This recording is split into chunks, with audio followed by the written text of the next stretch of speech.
Kate, a world of arts, presents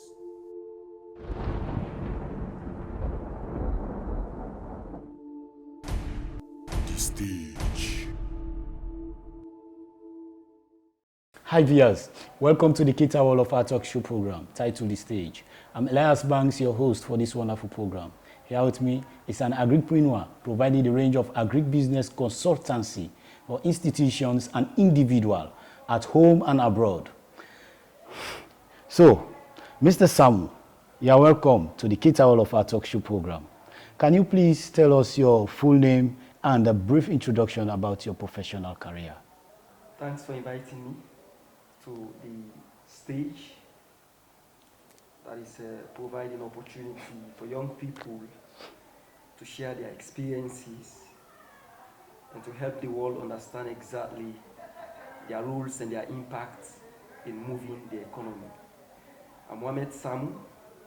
Currently, I'm doing my MSc in soil science and I'm specializing in sustainable agriculture. I'm an agripreneur engaged in some agro-processing stuff, but most importantly, I'm providing range of consultancy services. At the moment, I'm with Dynalab, serving as the agronomist, consulting agronomist, providing technical advice on the use of the DI group wheeler fertilizer. I'm also in touch with other institutions and individuals who have been challenged in terms of getting the correct information to get into agricultural investment. So I'm happy to be here today and to share my knowledge-based understanding on agricultural investment and see how best I could motivate those who have interest in agribusiness to start at the right time and to take the right position. Thank you very much. Thank you very much, Mr. Samu, for that wonderful introduction of yours.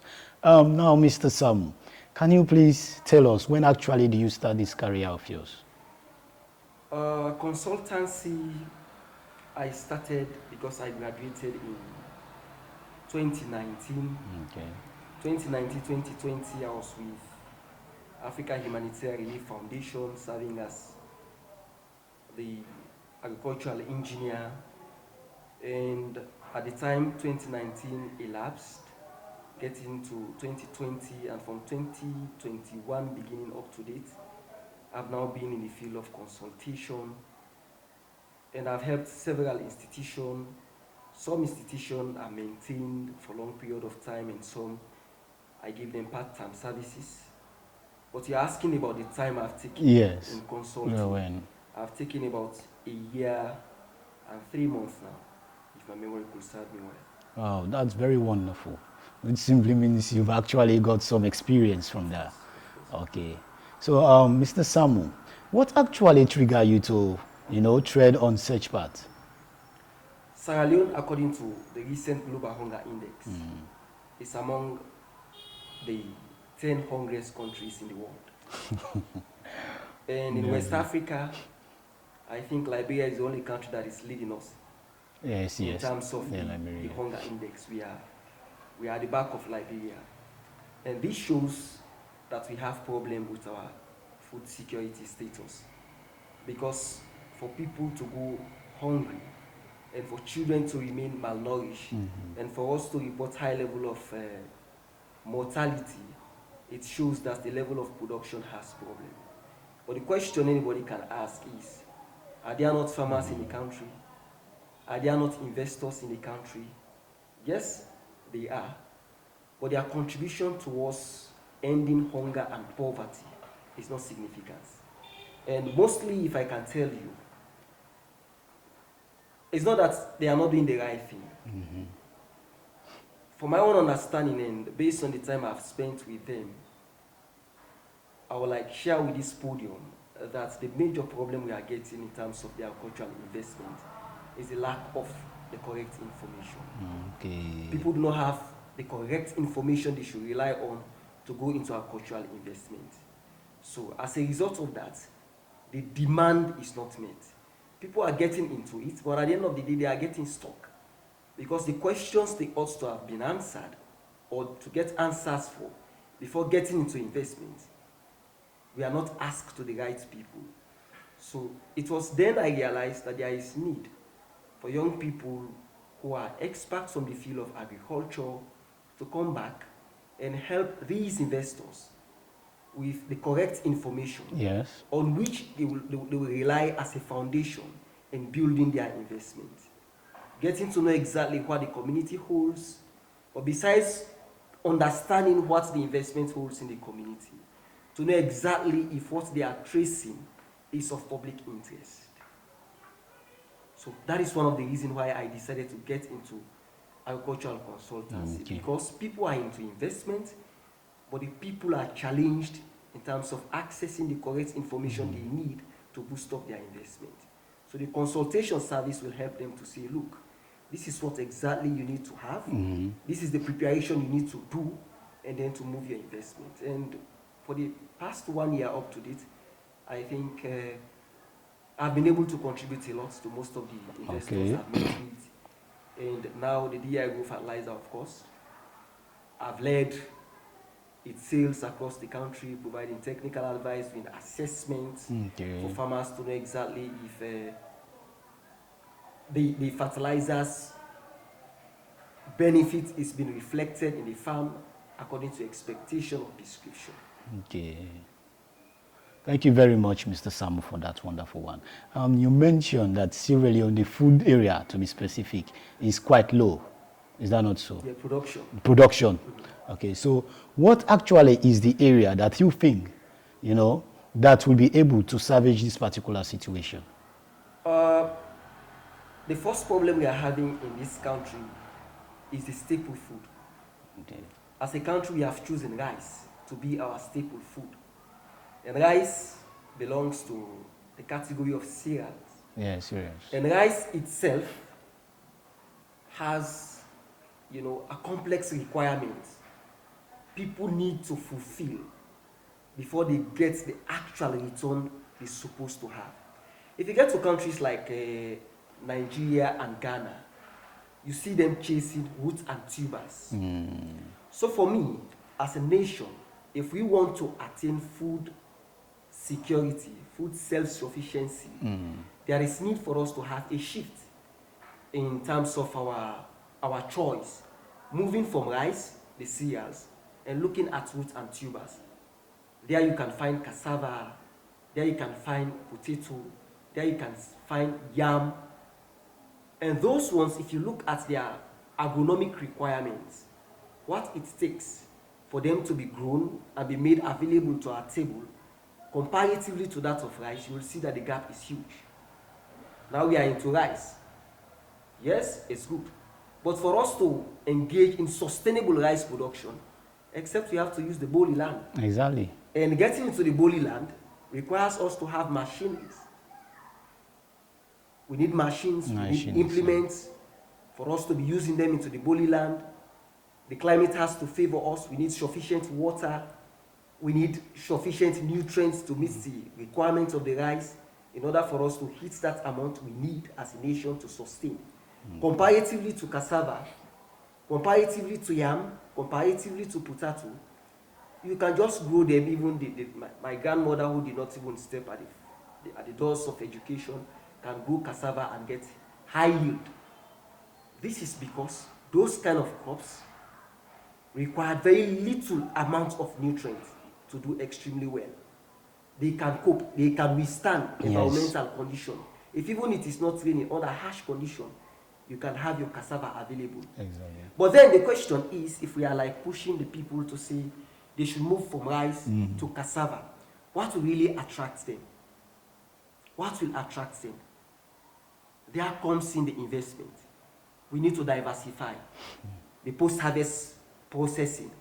We need to see how best we can transform the potato, transform the cassava into other forms that the people will appreciate. Okay. So the focus, if we are coming into the root and tubers, should be how can we diversify the processing sector of the root and tuber.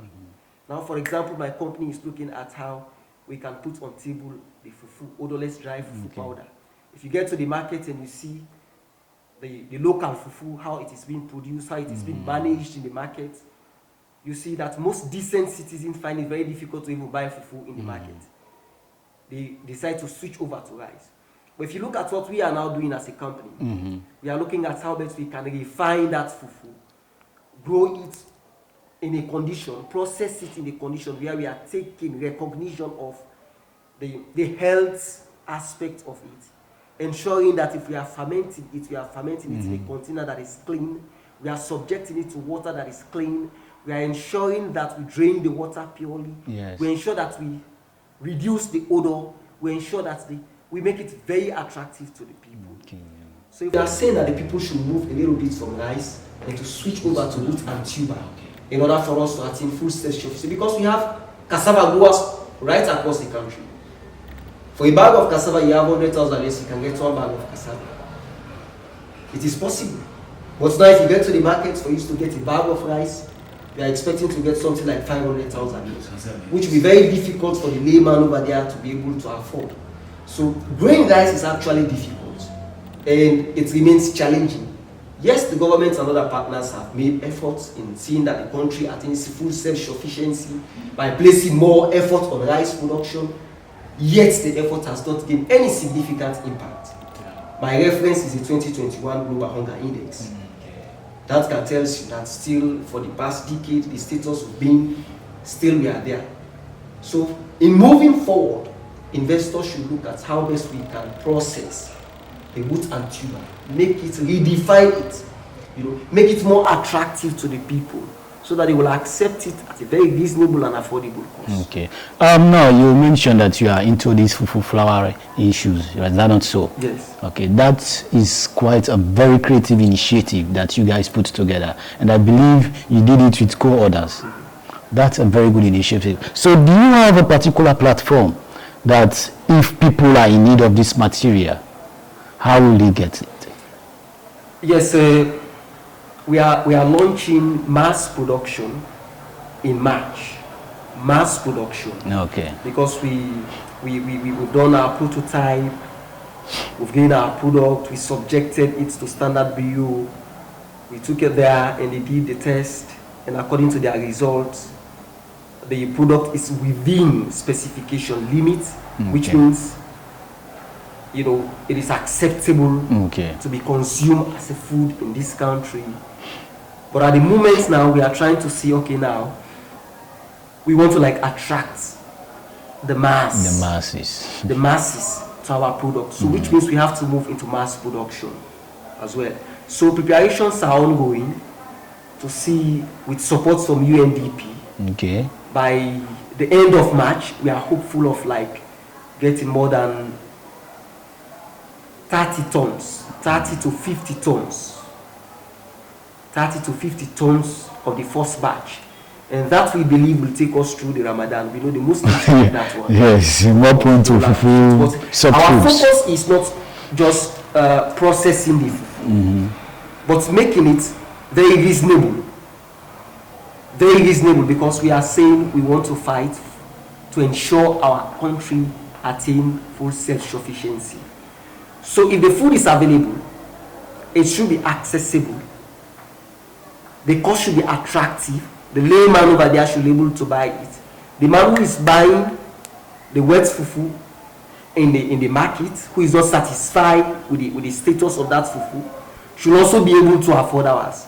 So moving into that peak requires several other preparations, because we are not looking at making profit at this moment, but to see that we meet the demand, the expectations of the public, to see that we discourage them from going back, to the old form, moving forward. So several people have tested it and they've confirmed that yes, it is actually good. And even in fact, based on their responses now, we are looking at someone say, I like fufu, but I like the one that is sour. No, actually, I like the one you are making. So we've put technologies in place that will also help us to have a set sour and the other set that is not sour, based on your choice. Yes. So we are moving. Because the satisfaction of the consumers is more important. But we cannot divert this discussion on the fufu actually entirely. the focus should be the challenges investors are facing.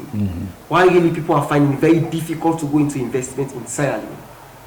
And I want to tell you that the assignment is not well done. Okay. The first thing here is, before you want to go into any agricultural investment, you need to know what really the public wants. Now, I can explain that one making references. I have some women who used to visit us at the office and they sell vegetables. And I asked them the other day, where are you getting your vegetables from? They told me they are getting their vegetables from Guinea. I went to one community to talk on the agro fertilizer. Okay. And the people told me they have vegetables, but they don't have market for the vegetable. So what is that saying? That there is inconsistency in terms of communication flow. The people have the vegetable, but they don't have market for it. Those who are selling vegetable do not have growers. They are claiming that we don't have growers who are growing vegetables. So, if for any reason one wants to go into vegetable production, vegetable as a sector in the agriculture for investment, yes, answer that question, knowing why the people are leaving vegetable in Sierra Leone and going to Guinea to buy vegetable, and why the people are growing vegetable in the local community and they don't have market for it. So just answer that question could create an investment opportunity for somebody. Because agriculture itself has 4 value chains. We have the input supply, we have the production, we have the processing, and we have the marketing. So all of these value chains have their own requirements. So before you go into any of the sector, you have to ask yourself, am I going to bring the inputs to the farmers? Why am I really bringing these inputs? Is it of the interest of the farmers? Yes or no? So most people are getting into agricultural investment without answering the right question. Yeah. The crop you've chosen to grow, does it have market? Who is ready to pay for that particular commodity? At how much is he ready to pay for it? How much does it cost you to engage into the production of this particular crop? So that cost and benefit must have to be done. The analysis, the results you get from the cost and the benefit analysis will have to determine whether you need to go into this particular investment or not. And if you check now, about 60 to 70% of those who are getting into agricultural investment are not doing cost and benefit analysis. And if you are doing the cost and benefit analysis, automatically you're able to get market for your product. Or if you are not doing cost and benefit analysis, you will not get market for your product, because you need to know actually how much the consumer is ready to pay for that particular commodity. Exactly. Until you have to go to the field. So that is one of the biggest challenges we are facing. People do not have the correct information. I have my uncle who has a friend in England. So they used to do some business, land issues or so. So he helped his friend to get some pieces of land in the rural area, an arable land. So the friend is an academic doctor. He told him, I want to go into some agricultural investment. And my uncle went ahead and convinced him to go into cassava, growing cassava. Green cassava, okay. They grew cassava at around 5 acres. After growing the cassava, spending a whole lot of resources, hiring labor, and it was time for harvesting. His friend came from England and went to the market and asked for the cost of a bag of cassava. And they told him cassava bag is 50,000 euros. He came back to my uncle and they asked him, how much does it cost me to harvest 1 bag cassava and take it to the market? And he said it will cost around 15,000 euros. So which means if my man is going to take his cassava from the farm to the market, automatically he has to get just 35,000 euros. So when he sat back and asked my uncle, how many bags are you expecting that I can get from an acre? My uncle told me, and when he did the mathematics, he just packed his bag and went back to England. So he knew my uncle had put him into a mess. So the question is, did my uncle really know The cost. Did my uncle really understand the value of cassava in the market? Is cassava actually a choice for people? My uncle never knew that. Okay. So as a result of that, he had to mislead his brother, his friend. His friend was misled. So these are the challenges we are getting. Yes, we need cassava products, but which part of the cassava do we need? go to the market, you can see host of cassavas. Plenty. Find people to buy them. Let's say my uncle convinced his friend to say, come and establish a factory that can process cassava into biscuits. You know how many people want biscuits? So as an agripreneur, do you think cassava biscuit will be produced from of cassava? Course, host of other things can be processed from cassava. Wow. Biscuit is just one. You can get biscuits from cassava. Wow. So this is just the stuff. So we actually need to know what the public wants. What's the public wants? And how much is the public ready to pay for that particular commodity? If we don't know that, there is no need for us to go into such investment. And not just understanding what the public wants and how much you are going to get from it, but understanding what it takes to undertake the type of investment is also important to each and every one of us. Yes, you know the public wants this, okay, you can go to the market and they can tell you, I'm ready to pay for a bottle of water, 10,000. They say, I'm going to produce water. Have you calculated the steps involved in processing water? Are you ready to cope with the shock? What mechanisms have you put in place to see that you are able to manage the risk? So most people are getting into an investment without the expert, consulting the expert, getting from the expert exactly what it takes to undertake those adventures. And at the end of the day, most of them are failing. And that is what we are saying now. Try to see how best you can lay hands on one of them and see how best you can have a well-planned investment guide that can take you through. I think you will get it right. Thank you very much, Mr. Sam. We are very happy to have you here today. So viewers, I believe you all have heard from Mr. Samu, the agripreneur. And I know most of you out there want to invest, you want to invest and go into agriculture, but you don't know the know-how. Now, Mr. Samu is here to ride us through. And at this point, we are going to have a short break. So keep on commenting, keep on sending your beautiful comments. We are here for you. Thank you very much. We'll get back to you soon.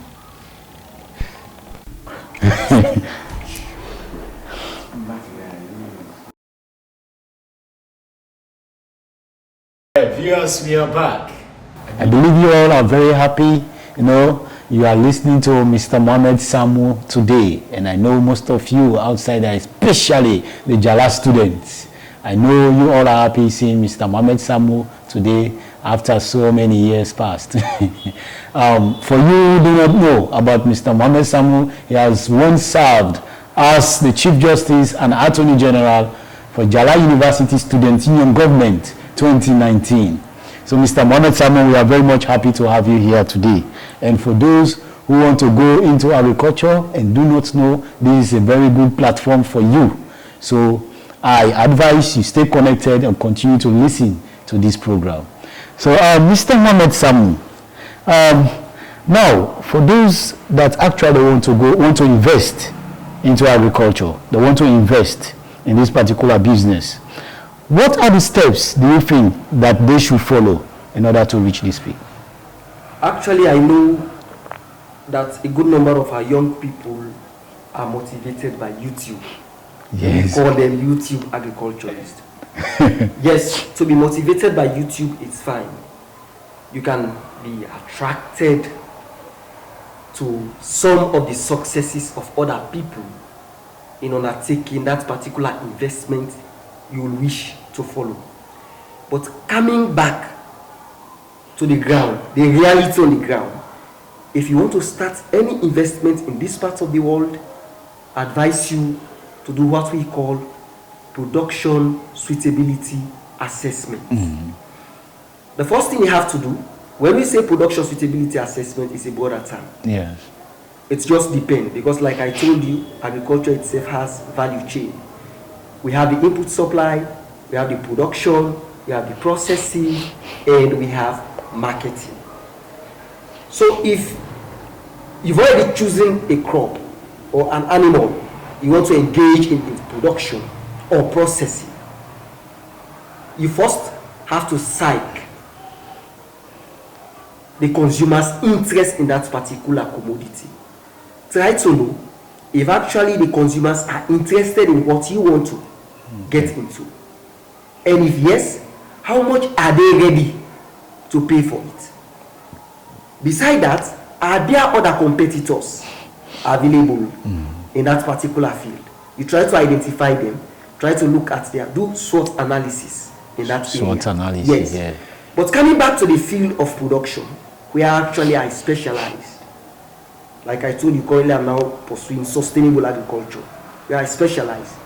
We do what we call production suitability assessment, which entails you getting back to that community where you want to undertake the said investment. You try to know what is the expectation of that community with respect to investment. Is the community ready to offer you land if you are going to production? If yes, you try to know what actually could best grow in that particular area. Because you can choose a particular crop or animal to be grown in the area, but it might be unfortunate. For example, you are given a bony land, and then you want to get into, let's say, root and tubers, cassava production. How can you grow cassava in bony land? It's impossible. So you do production suitability assessment. Now you've got to the community where you want to get into the agricultural investment. They've given you the land, for example. You try to examine the labor availability. Is labor available to support you in this particular drive? If yes, how much will it cost you to pay for that labor to undertake this investment? 2, the soil is given to you. What is the nature of that soil? Will the soil be able to accept that particular crop you want to grow? If yes, what does it take for you to manage the soil? Because one thing I want people to understand here is the fact that our soils are alti-soils and oxy-soils. We've had musicians say, our soils are too fertile in Sierra Leone. That is their perception. Yes, I did not disagree. Our soils are fertile, but not too fertile. Not too fertile. Our soils are weak. They can easily be eroded, and they can easily lose nutrients, and most of them are acidic. So you try to get the expert point of view with respect to the nature of the soil you want to engage, in order to meet the requirements of that particular crop or animal you want to engage in. That is 2. 3, if you want to get into mechanization, is it possible for you to have access to machines and implements? If yes, where are you going to source them? Is it possible for that land to be mechanized? It is only when you do production suitability assessment you will be able to understand those ones. And production suitability assessment also will help you to understand the requirements of the crop, the requirements of that particular animal. Yes, maybe the crop, the soil will be able to support the crop to grow well, but there are other environmental factors that should be noted. So in the assessment, the expert will help you to know exactly what it takes for you to go into that investment and try to bridge the gap between what actually the investment calls for and what the community or the land is ready to offer. Is there any gap? Is it possible for us to bridge that gap? If there is no gap, is it possible for us to undertake this investment? So production suitability assessment must be recognized. If you don't recognize that one, automatically you are not guiding yourself.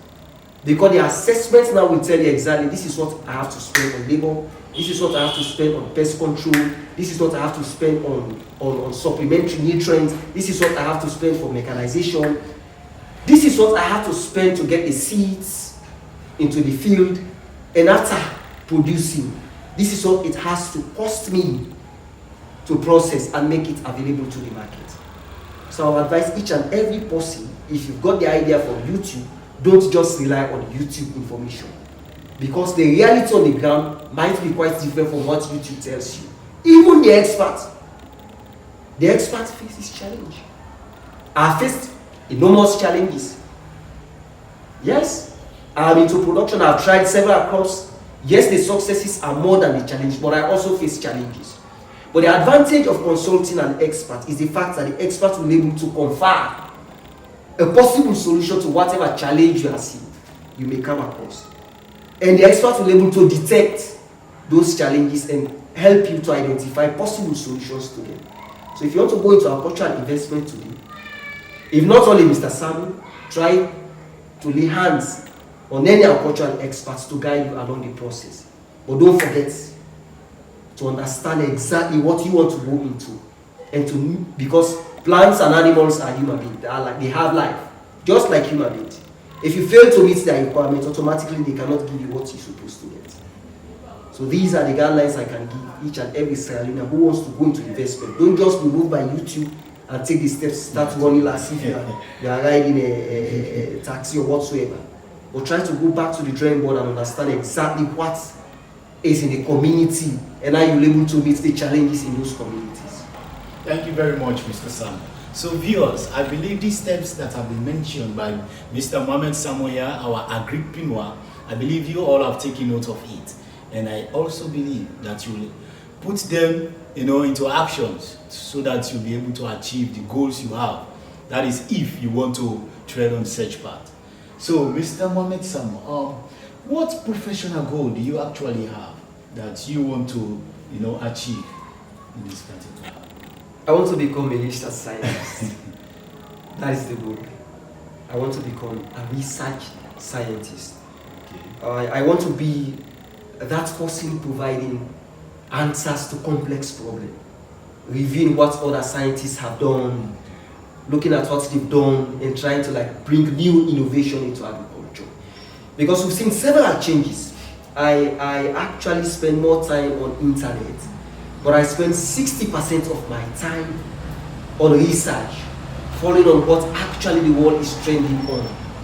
Like for Sierra Leone, our situation is very, very, very, very pathetic. We have several researchers, but our impact in the field of research, I tell anybody, specifically agriculture, is not significant at all. Now, if you get to the internet, you will realize that we have millions of breeders who are breeding new seeds. And one of the markets is Sierra Leone, because we don't have scientists who are working on seeds that can withstand or with sound potentials as compared to those ones they are working on. We have millions of those researchers also who are working on other chemicals, and Sierra Leone is one of the markets. So I would like to use this platform to also motivate other young people coming from the agricultural angle to see how best they can see research as a point we can use to transform this nation. Because if we cannot produce our own seeds, they are breeding the seeds and they are bringing them. And those seeds, most of the seeds they are bringing into our country, the seeds are bringing problem. Before this time, we've had the white fly moving with us. We've never had about the fall armyworm, but now we are experiencing fall armyworm. How did fall armyworm came into this country? It is as a result of importation of seeds, the chemicals they are bringing with. So we should have young people who have the vision of growing up to be professionals that can develop our own seeds on which we can rely on. Our own chemicals we can use to solve our own problem. If we cannot grow them, but we should be in place to evaluate, to look at those ones that are coming into our country and see if whether they fit into our agricultural system. We should be able to detect it. If we have, but the most discouraging part of this particular agricultural sector in this country is the fact that most of the input suppliers do not even have experts. Of course, the experts have very little interest in getting into the input supply value chain. And the input supply has a huge stake in not just boosting our agricultural sector, but as well bringing several other problems. So young people coming from the field of agriculture should see opportunity in research, which will help us to start developing our own techniques in responding to the emerging problems we are facing with agriculture. Otherwise, the generations coming will ask us the same questions our fathers are unable to answer us today. Mr. Samuel, that's a very wonderful one. I believe viewers and also agriculturists are there looking at you, and they are absolutely getting what you are saying, and I believe most of them will work towards that part. Now, Mr. Mohamed Samuel, what advice do you actually have, in mind to give those that are in the same path with you, in order to work hard to meet this criteria? It's all about developing a passion and understanding ourselves as people who own the community. That is the first thing. That before I became human being, somebody delivered me. A nurse delivered me. I did not pay that nurse. Yes. So which means and before that nurse delivered my mother, someone built a hospital. So from that point, before coming to the world, I've already owned people. We've already owned society. Because if people were not there to have put those mechanisms in place that will help us be who we are today, automatically it will have been a problem. So we have a responsibility as young people coming up to say, they've done well. We need to improve on their last seats. We need to start from where they've stopped in moving this particular country. We have a role to play. Morally, we have a responsibility. We have something to give to society. You've halted society even before you became an adult today.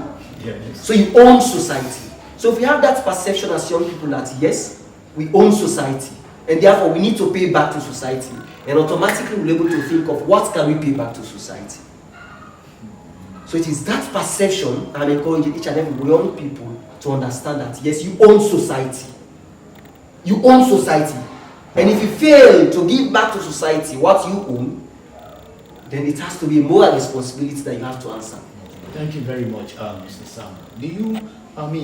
I'm talking personally for you now. Do you actually accept partnership in your work? Because I know the part that you are an agripreneur. Why not? In fact, because actually I'm employed as well. So I spend, out of 100% of my time, I spend just 20% in agriculture. And out of the 20%, I spend 10% in developing the company I already belong to. And actually, I've been open up to partnership.